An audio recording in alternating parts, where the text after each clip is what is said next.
পূর্ণ শক্তি নিয়ে উপকূল অতিক্রম করছে ঘূর্ণিঝড় রিমাল। জোয়ারে প্লাবিত বিভিন্ন এলাকা, 2 জেলায় 2 জনের মৃত্যু। রাজধানীতেও চলছে ঝোড়ো বাতাস সহ বৃষ্টিপাত। গুলশানের 4টি ফ্ল্যাট সহ বেনজির ও তার স্ত্রী সন্তানের আরও 119 স্থাবর অস্থাবর সম্পত্তি ক্রোকের নির্দেশ। বিভিন্ন কোম্পানিতে থাকা শেয়ার অবরুদ্ধ। সাজাপ্রাপ্ত তারেক রহমানকে দেশে ফিরিয়ে আনা হবে। সরকারের লক্ষ্য মানুষের শান্তি, অর্থনৈতিক নিরাপত্তা, বলেছেন প্রধানমন্ত্রী। এমপি আনোয়ারুল হত্যার তদন্তে ঢাকার গোয়েন্দারা কলকাতায়। শাহীনকে ফেরাতে ইন্টারপোলের সহায়তা কামনা।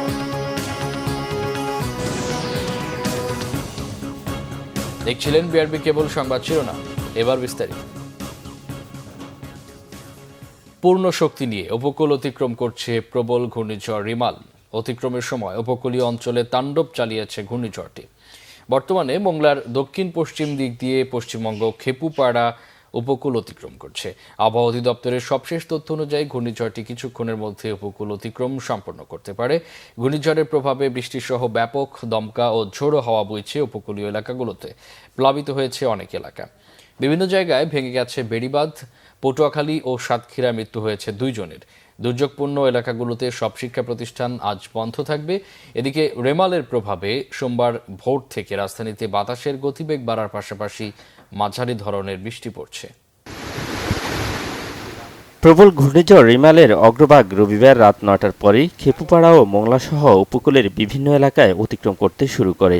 রাত 11:30টার মধ্যে ঘূর্ণিঝড়ের মূল কেন্দ্রটি আঘাত হানে উপকূলের স্থলভাগে। রিমালের তাণ্ডবে ব্যাপক ঝড় বৃষ্টি হয় উপকূলীয় জেলাগুলোতে। রাত 2টায় সবশেষ ব্রিফিংয়ে আবহাওয়া অফিস জানিয়েছে, জোয়ারের সময় রিমাল উপকূলে আঘাত হানায় 10 থেকে 12 ফুট উঁচু জলোচ্ছ্বাস হতে পারে। এছাড়া পটুয়াখালীতে বাতাসের সর্বোচ্চ গতিবেগ রেকর্ড করা হয়েছে 111 কিলোমিটার। উপকূলীয় এলাকার নিম্নাঞ্চল প্লাবিত হওয়ার তথ্য দেয় সংস্থাটি। সকাল পর্যন্ত সে তার পূর্ণ শক্তিমাত্রা নিয়ে উপকূল অতিক্রম করতে থাকবে, তবে এখনও তার শক্তিমাত্রা অটুট রয়েছে। ইতিমধ্যে আমরা বিভিন্ন জায়গায় দমকা বাতাস এবং ঝোড়ো হাওয়ার রেকর্ড পেয়েছি। সর্বোচ্চ বাতাসের গতিবেগ ছিল 102 কিলোমিটার, যা পটুয়াখালীতে রেকর্ড করা হয়েছে রাত 11:30 থেকে 12টার মধ্যে। ঘূর্ণিঝড়ের কেন্দ্র শক্তিশালী হলেও স্থলভাগ অতিক্রমের সময় দুর্বল নিম্নচাপে পরিণত হতে পারে। রিমালের প্রভাবে অতি ভারী বর্ষণে কক্সবাজার, বান্দরবান, রাঙ্গামাটি, খাগড়াছড়ি ও চট্টগ্রামের পাহাড়ি অঞ্চলে ভূমিধসের শঙ্কা রয়েছে।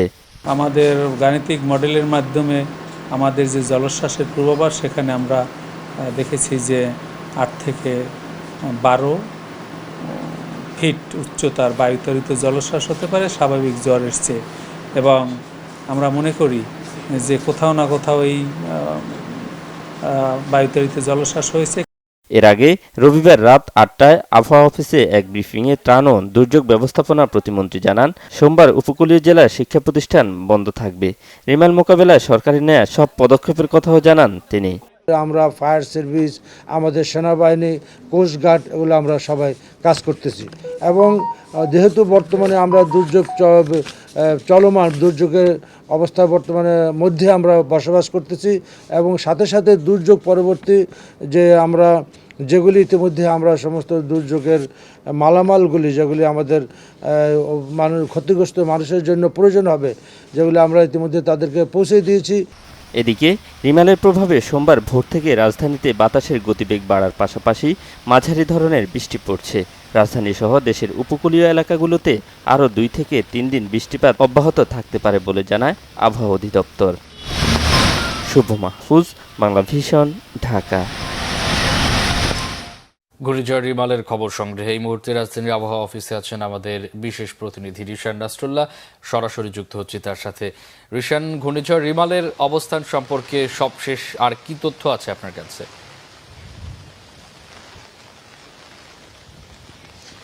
মামুন, রিমালের সবশেষ তথ্য যেটি রয়েছে, আবহাওয়া অফিস মধ্যরাতে যে তথ্যগুলো জানিয়েছিল রিমাল নিয়ে, সেটি আসলে খুব বেশি একটি পরিবর্তন হয়নি। সকালে আবহাওয়া অফিস যেটি বলছে যে রিমালের যে অগ্রভাগ, সেটি আসলে কালকে গত রাত থেকেই উপকূল অতিক্রম করেছে এবং সেটি আসলে উত্তর দিক থেকে বাংলাদেশের দক্ষিণ পশ্চিম অঞ্চল অর্থাৎ খেপুপাড়ার উপর দিয়ে সেটি পশ্চিমবঙ্গে যাবে এবং সেটি আসলে সেই পর্যায়ে রয়েছে এবং এটি বলছে যে একদম শেষ ভাগ আসলে এখন বাংলাদেশের সীমানায় রয়েছে অর্থাৎ খেপুপাড়ার উপর দিয়ে যাচ্ছে এবং যেটি আবহাওয়া অফিস যেটি জানিয়েছে যে এখন বাতাসের যে গতিবেগ অর্থাৎ ঘূর্ণিঝড়ের রিমালের যে কেন্দ্র সেই অনুযায়ী যে গতিবেগ সেটি আসলে 120 কিলোমিটার পর্যন্ত বাড়তে পারে এবং তারা সর্বোচ্চ যে গতিবেগ রেকর্ড করেছে সেটি আসলে পটুয়াখালীতে 111 কিলোমিটার বেগে আসলে ঘূর্ণিঝড়ের রেকর্ড তারা করেছে।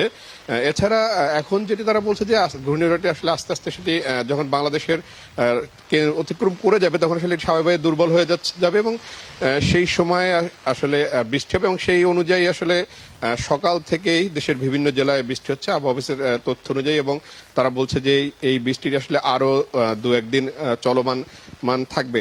এমনিতে যেহেতু এটি আসলে জোয়ারের সময় আঘাত এনেছে, আবহাওয়া অফিস বলছে যে এটি যেহেতু রাতে জোয়ারের সময় আঘাত এনেছে স্থলভাগে, সেই অনুযায়ী আসলে উপকূলীয় এলাকায় জোয়ারের কারণে পানির পরিমাণও বেড়েছে এবং কোথাও কোথাও আসলে জলোচ্ছ্বাসও রয়েছে। যেহেতু পুরো রেকর্ডটি এখন আবহাওয়া অফিসের কাছে নেই, আবহাওয়া অফিস বলেছে যে এটি 10:30 নাগাদ তারা আসলে সবশেষ যে তথ্য অর্থাৎ রিমাল আসলে কি পরিমাণ ক্ষয়ক্ষতি করেছে, কোথায় কোথায় দিয়ে অতিক্রম করেছে সেটি তারা পুরোটা আসলে বিস্তারিত দিতে পারবে। মামুন।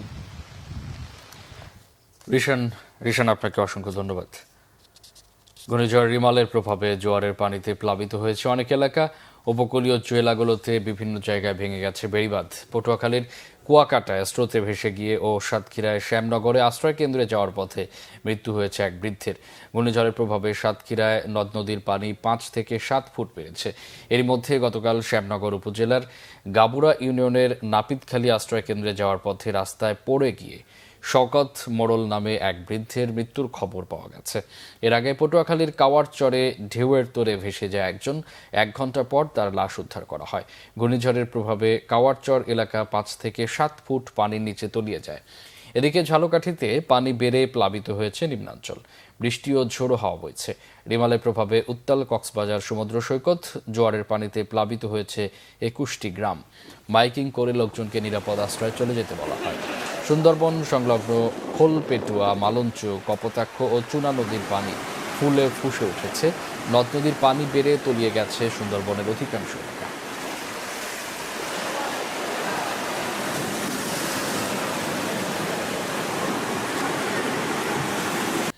দর্শক, খুলনার কয়রা উপজেলায় কপোতাক্ষ নদ এলাকা থেকে কিছুক্ষণ আগে উপকূলীয় এলাকার ঘূর্ণিঝড়ের সবশেষ পরিস্থিতি জানিয়েছেন সহকর্মী আতিয়ার পারভেজ। ঘূর্ণিঝড় রিমাল আঘাত হানার পর এখনো পর্যন্ত কিন্তু খুলনার কয়রা উপজেলাতে দমকা হাওয়া বইছে এবং থেমে থেমে বৃষ্টি হচ্ছে। আমি রয়েছি এই মুহূর্তে নদীর তীরে, যে স্থানটিতে আমি রয়েছি তার ঠিক বিপরীত তীরে অর্থাৎ ওপারটায় আপনারা দেখতে পাচ্ছেন সাতক্ষীরার যে আশাশুনি উপজেলা, সেখানকার যে বেড়িবাঁধ সেটি কিন্তু পুরো ভেঙে গেছে এবং ভেঙে লোকালয়ে কিন্তু পানি প্রবেশ করেছে। আর খুলনার যে অংশে কি ধরনের ক্ষয়ক্ষতি হয়েছে সেটি নিরূপণের জন্য স্থানীয় প্রশাসন কাজ করছে। তবে বিভিন্ন স্থান থেকে যে তথ্য পাওয়া যাচ্ছে তা হলো বেড়িবাঁধ হচ্ছে, লোকালয়ে পানি প্রবেশ করেছে, মৎস্য ঘের ভেসে গেছে এবং বিভিন্ন জায়গা থেকে আমরা গতকাল থেকে যে তথ্য পাচ্ছিলাম সেটি হচ্ছে যে গতকাল দুপুর থেকে যে বিদ্যুৎ ব্যবস্থা বিচ্ছিন্ন সেটি কিন্তু এখনো স্বাভাবিক হয়নি এবং মোবাইলগুলোতে যে ইন্টারনেট সেবা সেটিও কিন্তু গতকাল রাত থেকে এখনো পর্যন্ত যে সচল হওয়ার যে বিষয়টি সেটি কিন্তু এখনো হয়নি। সার্বিকভাবে বড় ধরনের যে ক্ষয়ক্ষতি সেটি কিন্তু খুলনার দাকব, কয়রা এবং পাইকগাছার যে 3টি উপজেলা রয়েছে সেখানে কোনো জায়গা থেকে কিন্তু বড় ধরনের যে ক্ষয়ক্ষতির কোনো তথ্য যে কি ধরনের ক্ষয়ক্ষতি হয়েছে, কি পরিমাণ ক্ষয়ক্ষতি হয়েছে সেটি স্থানীয় প্রশাসনের পক্ষ থেকে আমাদেরকে জানানো হলে আপনার মাধ্যমে সবাইকে জানিয়ে দেওয়ার চেষ্টা করা হবে। খুলনা থেকে ঘূর্ণিঝড় রেমাল পরবর্তী এই ছিল আমার কাছে সবশেষ খবর। যাচ্ছে অন্যান্য প্রসঙ্গে। পুলিশের সাবেক মহাপরিদর্শক বেনজির আহমেদ, তার স্ত্রী ও 3 সন্তানের আরও 113টি দলিলের সম্পদ এবং গুলশানের 4টি ফ্ল্যাট জব্দের আদেশ দিয়েছে আদালত। একই সঙ্গে বিভিন্ন কোম্পানিতে তাদের নামে থাকা শেয়ার অবরুদ্ধ করারও আদেশ দিয়েছেন আদালত। দুর্নীতি দমন কমিশনের আবেদনের পরিপ্রেক্ষিতে রবিবার ঢাকা মহানগর সিনিয়র স্পেশাল জজ মোহাম্মদ আশামস জগলুল হোসেন এই আদেশ দেন। এর আগে বৃহস্পতিবার বেনজির আহমেদের 83 দলিলের সম্পদ ক্রোকের আদেশ দিয়েছিল একই আদালত। এ বিষয়ে দুদকের আইনজীবী জানান, দুদকের বিধিমালা এবং আইন অনুযায়ী বেনজির আহমেদ এবং তার পরিবারের অবৈধ সম্পদের অনুসন্ধান করছে দুদক। এরই ধারাবাহিকতা অনুসন্ধানের অংশ হিসেবে সম্পত্তি জব্দের আবেদন করা হচ্ছে এবং আদালত থেকে নির্দেশ দেওয়া হচ্ছে। সুপ্রিম কোর্ট আইনজীবী সমিতির সভাপতি ব্যারিস্টার মাহবুবউদ্দিন খোকন বলেন, শুধু বেনজির নয়, যেসব কর্মকর্তার বিরুদ্ধে এই ধরনের অভিযোগ আছে তাদের বিষয়েও দুদক এর ব্যবস্থা নেওয়া দরকার। এই অনুসন্ধানের একটা পর্যায়ে এই জব্দ এবং প্রয়োগ করা হয়েছে আদালতের আদেশ নিয়ে দুর্নীতি দমন কমিশন বিধিমালা এবং মানি লন্ডারিং আইন অনুযায়ী। এখন অনুসন্ধান কাজ চলাকালীন সময়ে যদি আরও কোনো প্রপার্টি আসে বা আরও কোনো ব্যাংক অ্যাকাউন্ট আসে, দুর্নীতি দমন কমিশনের অনুসন্ধানকারী দল যদি মনে করে সেটা জব্দ করা উচিত, সেইগুলোর জন্য নতুন করে তারা আবেদন করতে পারবে, আইনি কোনো বাধা নাই। রাষ্ট্রীয় যে কর্মকর্তারা তারা যে অন্যায় করছে সে ব্যাপারে তদন্ত হওয়া উচিত। পাশাপাশি শুধু তাই নয়, অনীতি বিরোধী শুধু সম্পদ সিজ করলে হবে না, তাদের বিরুদ্ধে আইনত ব্যবস্থা নেওয়া উচিত। এদিকে অবসরে গেলেও সাবেক সেনাপ্রধান জেনারেল আজিজ আহমেদের বিরুদ্ধে সেনাবাহিনী ব্যবস্থা নিতে পারে বলে গতকাল জানিয়েছেন অর্থমন্ত্রী আবুল হাসান মাহমুদ আলী। ঋণ খেলাপিদের বিরুদ্ধে ব্যবস্থা নেওয়ার ইচ্ছার কথা জানিয়ে অর্থমন্ত্রী সচিবালয়ে যখন সাংবাদিকদের সঙ্গে কথা বলছিলেন তখন প্রসঙ্গক্রমে সাবেক সেনাপ্রধানের বিরুদ্ধে ব্যবস্থা নেওয়ার বিষয়ে কথা বলেন তিনি। গতকাল এর আগে সচিবালয়ে অর্থমন্ত্রীর সঙ্গে বৈঠক করেন আন্তর্জাতিক মুদ্রা তহবিল IMF এর নির্বাহী পরিচালক কৃষ্ণমূর্তি ভি সুব্রামানিয়া। দেশে অর্থনীতির প্রথম চ্যালেঞ্জ মূল্যস্ফীতি কিনা এমন প্রশ্নের জবাবে অর্থমন্ত্রী বলেন, শুধু মূল্যস্ফীতি নয়, রিজার্ভ পরিস্থিতির উন্নয়ন, রাজস্ব আদায়ের চ্যালেঞ্জও রয়েছে। ডলারের দামকে আর চ্যালেঞ্জ হিসেবে বিবেচনা করছেন না অর্থমন্ত্রী। বলেন, IMF অনেক দিন থেকেই ক্রলিং পেগ পদ্ধতি চালু করতে বলছিল, বাংলাদেশ সেটি করতে পেরেছে বলে IMF এখন খুশি। প্রধানমন্ত্রী শেখ হাসিনা বলেছেন, দুর্নীতিতে চ্যাম্পিয়ন সাজাপ্রাপ্ত গ্রেনেড হামলা মামলার আসামি তারেক রহমানকে দেশে ফিরিয়ে আনা হবে। এজন্য ব্রিটিশ সরকারের কাছে আবেদন করবে তার সরকার। গতকাল গণভবনে কোটালীপাড়া উপজেলার নবনির্বাচিত চেয়ারম্যান, কাউন্সিলর ও আওয়ামী লীগ নেতাকর্মীদের সাথে মত বিনিময় অনুষ্ঠানে তিনি এসব কথা বলেন। এ সময় নবনির্বাচিত চেয়ারম্যান ও কাউন্সিলররা প্রধানমন্ত্রীকে ফুল দিয়ে শুভেচ্ছা জানান। শেখ হাসিনা বলেন, জাতির পিতার কয়েকজন খুনি দেশের বাইরে আছে, তাদেরও দেশে ফিরিয়ে এনে শাস্তি দেওয়া হবে। দেশের মানুষের শান্তি, অর্থনৈতিক নিরাপত্তা নিশ্চিত করা সরকারের লক্ষ্য বলে জানান প্রধানমন্ত্রী।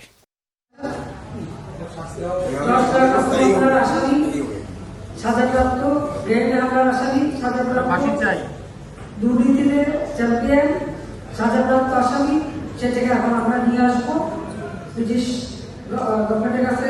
আমরা সেই আবেদন করবো সরকার পক্ষ থেকে যে ওখানে যে আসামি তাদের যে সাজাপ্রাপ্ত তাকে যেন বাংলাদেশে ফেরত পাঠায়।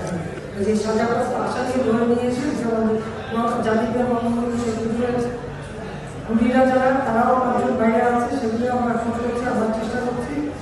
আর সেই সাথে সহ আরও যারা সাজাপ্রাপ্ত আসামি তাদেরকে দেশে ফিরিয়ে নিয়েছে, তাদের শাস্তিটা কায়েম করা এবং দেশের মানুষের শান্তি, নিরাপত্তা নিশ্চিত করা, অর্থনৈতিক মুক্তি এবং অগ্রগতি অব্যাহত রাখা, এটাই আমাদের লক্ষ্য। জাতির পিতা বঙ্গবন্ধু শেখ মুজিবুর রহমানের জীবনী ভিত্তিক ডকুমেন্টারি কলকাতায় মুজিব এর খসড়া কপি অবলোকন করেছেন প্রধানমন্ত্রী শেখ হাসিনা। গতকাল সকালে তিনি গণভবনে তথ্যচিত্রটির খসড়া কপি অবলোকন করেন এবং এর নির্মাণ সংশ্লিষ্টদের তার মতামত ও বিভিন্ন নির্দেশনা দেন। বাংলাদেশের জাতির পিতা বঙ্গবন্ধু শেখ মুজিবুর রহমানের জীবনে কলকাতা শহরের বড় ভূমিকা রয়েছে। সে বিষয়টিকে উপজীব্য করেই কলকাতায় মুজিব শীর্ষক তথ্যচিত্রটি নির্মাণ করেছেন ভারতের জাতীয় পুরস্কারপ্রাপ্ত চলচ্চিত্র পরিচালক গৌতম ঘোষ। বঙ্গবন্ধুর কলকাতার ইসলামিয়া কলেজে পড়া, বেকার হোস্টেলে থাকা, কলকাতা বিশ্ববিদ্যালয়ে ছাত্র আন্দোলনে জড়িয়ে পড়া, আলিমুদ্দিন স্ট্রিটে রাত কাটানো, পার্ক সার্কাসে ঘুরে বেড়ানো, ব্রিগেডের ময়দানে তার আগুন ঝরানো ভাষণ, এমন আরও অনেক কিছু বঙ্গবন্ধুর প্রিয় এই শহরের অলিগলি থেকে তুলে এনে তথ্যচিত্রটিতে ক্যামেরাবন্দি করেছেন বিশিষ্ট চলচ্চিত্র পরিচালক গৌতম ঘোষ। বেগম জিয়াকে যারা বিদেশে চিকিৎসা করতে দিচ্ছে না তারা অপরাধী, একদিন তাদের বিচার হবে বলেছেন বিএনপির স্থায়ী কমিটির সদস্য মির্জা আব্বাস। বেগম খালেদা জিয়ার জীবন ভিত্তিক গবেষণা গ্রন্থ বেগম খালেদা জিয়া জীবন ও সংগ্রাম এর পাঠ উন্মোচন ও প্রকাশনা অনুষ্ঠানে গতকাল তিনি এসব কথা বলেন।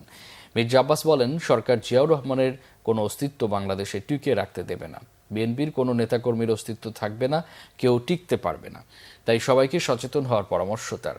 বলেন, সব সমালোচনাকে ইতিবাচক হিসেবে নিয়ে বিএনপিতে সংশোধন এনে সামনে এগোতে হবে। জেনে শুনে বেগম খালেদা জিয়াকে হত্যা করা হচ্ছে, তাকে উন্নত চিকিৎসার জন্য বিদেশে যেতে দেওয়া হচ্ছে না।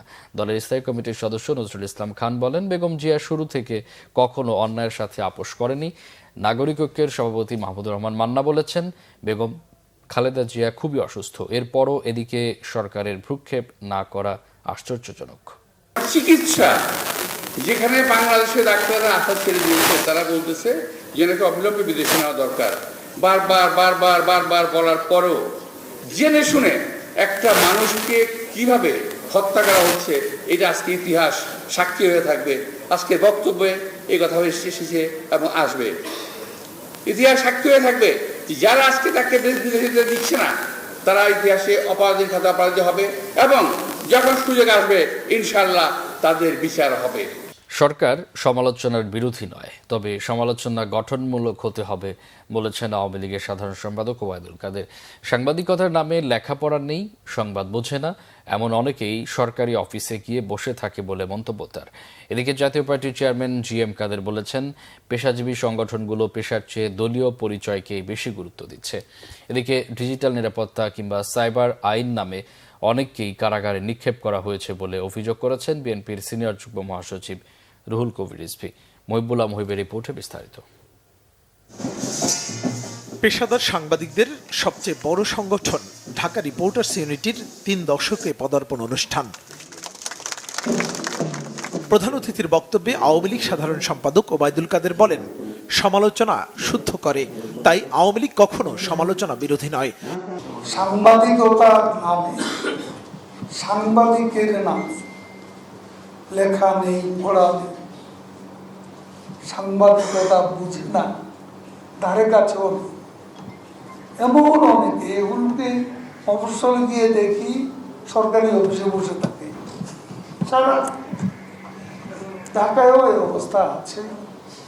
সাংবাদিকতার নামে ভুয়া লোকজন যাতে এই মহান পেশাকে যাতে অসম্মানিত করতে না পারে। এ সময় জাতীয় পার্টির চেয়ারম্যান জিএম কাদের বলেন, পেশাকে গুরুত্ব দিয়ে পেশাজীবী সংগঠন তৈরি হলে ঐক্য ধরে রাখা সম্ভব। আমাদের দেশে বর্তমানে বেশিরভাগ পেশাজীবী সংগঠন সেই অর্থে ঐক্য ধরে রাখতে পারছে না। তার অর্থ হল তারা পেশাজীবী সংগঠনে এসে পেশার চেয়ে গুরুত্ব দিচ্ছে দলীয় পরিচয়কে। আমি মনে করি যে কোনো পেশাজীবী সংগঠনে যারা থাকবেন তারা পেশাকে সবসময় অগ্রগণ্য করবেন, তাহলেই ঐক্য ঠিক থাকবে। পরে ডিআরইউর প্রতিষ্ঠা বার্ষিকী অনুষ্ঠানে যোগ দেন বিএনপির সিনিয়র যুগ্ম মহাসচিব রুহুল কবির রিজভী। এক পর্যায়ে সরকারের মন্ত্রীদের সাম্প্রতিক বক্তব্যের প্রসঙ্গ তুলে ধরেন তিনি। নির্বাচন করার জন্যই বিএনপির হাজার হাজার নেতাকর্মীকে কারাগারে নেওয়া হয়েছিল কিনা এমন প্রশ্ন তোলেন তিনি। মন্ত্রী বলেছেন যে নির্বাচনের পর আমরা নতুন করে কাউকে কারাগারে নিচ্ছি, তো আপনারা নির্বাচন করার জন্যই হাজার হাজার নেতাকর্মী বিরোধী দলের আপনারা কারাগারে নিয়েছিলেন, সেই মন্ত্রীর উদ্দেশ্য বলতে চান। পরে ডিআরইউ এর প্রতিষ্ঠা বার্ষিকী উপলক্ষে শোভাযাত্রায় অংশ নেন সাংবাদিকরা। মুহিবুল্লাহ মুহিব, বাংলা ভিশন, ঢাকা। সংসদ সদস্য আনোয়ারুল আজিম আনার খুনের মাস্টারমাইন্ড আখতারুজ্জামান শাহিনকে যুক্তরাষ্ট্র থেকে দেশে আনতে ইন্টারপোলের সহায়তা চেয়েছে গোয়েন্দারা। এর মধ্যে হত্যার রহস্য জানতে কলকাতায় গেছেন অতিরিক্ত পুলিশ কমিশনার হারুনা রশিদ সহ 3 সদস্যের একটি দল। গ্রেফতার কসাই জিহাদকে জিজ্ঞাসাবাদ করবেন তারা। তদন্তের অংশ হিসেবে এরই মধ্যে নিউ টাউন থানা পরিদর্শন করেছেন তারা, কথা বলেছেন কলকাতা পুলিশের সংশ্লিষ্ট কর্মকর্তাদের সঙ্গে। এদিকে এমপি আনোয়ারুলের দেহাংশের খোঁজে আবারও অভিযানে নেমেছে পশ্চিমবঙ্গ পুলিশ। এসএম ফয়েজের রিপোর্টে বিস্তারিত। দেশের ইতিহাসে নজিরবিহীন ঘটনা, বিদেশের মাটিতে নৃশংস কায়দায় খুন হওয়া সংসদ সদস্য আনারের লাশ পাওয়া যায়নি এখনো। টুকরো করা মরদেহের খণ্ডিত অংশ খুঁজতে চলছে একের পর এক অভিযান। আর দিন যতই যাচ্ছে ততই চাঞ্চল্যকর নতুন নতুন তথ্য সামনে আসছে। আনারকে হত্যার জন্য আরও 2 বার চেষ্টা করে খুনিরা। তৃতীয় দফা সুন্দরী বান্ধবী শিলাস্তি দিয়ে ফাঁদ পাতে শাহিন, তাতেই সাকসেস কিলিং মিশন। যেখানে অপরাধটি সংঘটিত হয়েছে আমরা সেটিও আমরা ভিজিট করব। একজন অপরাধীকেও বাংলাদেশের ব্যক্তি কিন্তু সে ইন্ডিয়াতে অপরাধটি করে তাকে ধরেছে, তাকে নিয়ে তারা বিভিন্ন জায়গায় তারা অভিযান পরিচালনা করছে।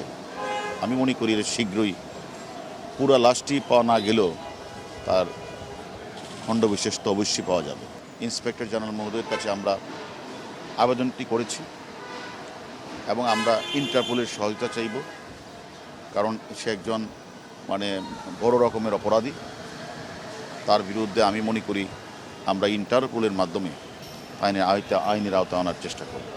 চাঞ্চল্যকর এই খুনের সঙ্গে আর কেউ জড়িত আছে কিনা তা খতিয়ে দেখছে ঢাকা কলকাতা পুলিশ। এরই মধ্যে কসাই জিহাদকে জিজ্ঞাসাবাদ করতে কলকাতা গেছেন অতিরিক্ত পুলিশ কমিশনার হারুনুর রশিদ সহ 3 সদস্যের প্রতিনিধি দল। পশ্চিমবাংলার কমিউনিস্ট পার্টির নেতা শিমুল বিশ্বাস সেখানে আমানুল্লাহ নাম করে এখানে এসেছেন, তার কাছে আমরা অনেক তথ্য পেয়েছি। এমনকি আপনাদের কলকাতা পুলিশ এবং আমাদের বাংলাদেশ পুলিশ আমরা উভয় পক্ষই কিন্তু আমরা অনেক তথ্য আমরা আদান প্রদান করেছি। আমরা মনে করি এই কলকাতা পুলিশের কাছে আমরা এসেছি, আমরা তাদের কাছে সহযোগিতা চাইব। ওই যে আমাদের দেশের আসামি যে কথাগুলি বলেছেন যে কোথায় সিসিটিভি ফুটেজগুলিতে সে কোন কোন স্থানে গিয়েছেন, এগুলি একটু আমরা যাচাই বাছাই করবো। স্থলে গিয়ে সেখানে সিসিটিভিগুলি দেখব। এমপি আনার কি মাফিয়া সিন্ডিকেটের দ্বন্দ্বের বলি, না স্বর্ণচোরা চালান সিন্ডিকেটের কারণে খুন, সেই রহস্য উদ্ঘাটনেও কাজ করছে দুদেশের গোয়েন্দারা। SM Foyez, Bangla Vision, Dhaka. সংবাদ শেষ করব বিআরবি কেবল শিরোনামগুলো আরেকবার জানিয়ে।